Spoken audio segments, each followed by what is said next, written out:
All right, today we are diving into the core principles from a fantastic book, Millionaire Teacher by Andrew Hallam. Think of this as the masterclass on building wealth that, let's be honest, you probably should have learned back in school but didn't. And that quote right there is the hook, straight from the author himself. See, this isn't a story about some Wall Street genius or a tech billionaire. It's about a regular, middle-class professional who figured out a system that didn't need a massive salary, a lucky stock pick, or a trust fund. So the big question is, how on earth did he do it? So here's our game plan for today. We're going to start with the secret behind his success, then we'll look at the entire roadmap he lays out. After that, we'll do a deep dive into the first few foundational rules of wealth. And of course, we'll wrap it all up with a simple action playbook you can use to get started. So let's get right to it. How does a teacher on a teacher's salary become a debt-free millionaire? I mean, that's the kind of question that really makes you pay attention because, if he can do it, that means the path has to be accessible for the rest of us. And this is the best part. The secret isn't some crazy, high-risk, complicated algorithm you need a PhD to understand. Nope. It's just a set of simple, powerful, and honestly, timeless rules. It's about becoming financially literate, not some kind of financial wizard. Okay, so how does this all fit together? Well, Hallam organizes his entire philosophy into a super clear 9-step roadmap. Seriously, think of this as the real-world money class you wish you'd had in high school. And here it is. This is the backbone of his whole strategy. It builds so logically, starting with your spending habits and moving all the way up to core investing principles. Now, for today, we're really going to zero in on those first 3, because they are the crucial building blocks for everything that follows. Okay, rule number 1. This is the absolute foundation that everything else is built on. It's this core idea that true wealth isn't really about the size of your paycheck, it's about the discipline you have with it. It all starts with spending consciously. Hallam tells this great story about a woman he knew. She had all the stuff, the brand new Jaguar, the Rolex, the giant house, but her checks were always bouncing. It's just a perfect, real-world example of the massive difference between looking rich and actually being rich. One is all about appearances and debt. The other is about assets and true freedom. And this fact right here just completely shatters the stereotype, doesn't it? The data shows that real millionaires are often incredibly frugal. They're not blowing their money on things that lose value, like fancy luxury cars. Nope, they're driving Toyotas. Meanwhile, the people trying to look rich are leasing cars that cost more than what a billionaire like Warren Buffett drives. It's wild. Which brings us to your very first practical takeaway. This simple stress test, a trick Hallam actually learned from his mom, could literally save you from financial ruin. It forces you to build a safety cushion into your biggest financial decisions so you're not totally wiped out when things inevitably get tough.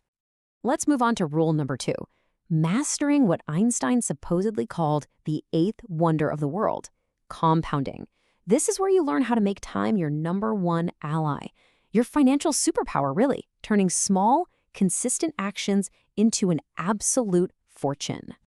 Just look at this table. It shows the raw, incredible power of compounding. That 9.96%, that's the historical average return of the U.S. stock market. Now look at the acceleration. It takes 20 years for your $1,000 to turn into almost $7,000. But in the next 20 years, it grows by almost $40,000. And by year 80, it's knocking on the door of $2 million. That's the snowball effect in plain sight. And this chart right here illustrates the most important ingredient in that whole recipe, time. In Hallam's example, you've got Star, who starts investing early with just small amounts. Her friend Lucy starts later, but invests a much, much larger total amount of money. And the result? Star invests 8 times less money, but ends up with over $237,000 more. The lesson couldn't be clearer. Starting early is way more powerful than investing more later on. Okay, here's your second action point, and this one is an absolute must. Before you even think about trying to earn 10% in the stock market, you have to stop losing 18%, 20%, or even more to credit card companies. Paying off high-interest debt is a guaranteed tax-free return on your money. You just can't out-invest that kind of financial headwind. Okay, on to rule 3. This is where we learn to play defense. So you've learned to save, you get the magic of compounding.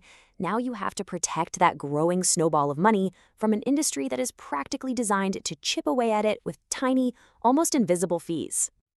This kind of feels like a trick question, doesn't it? I mean, common sense says no way. These are brilliant people with fancy degrees and powerful computers.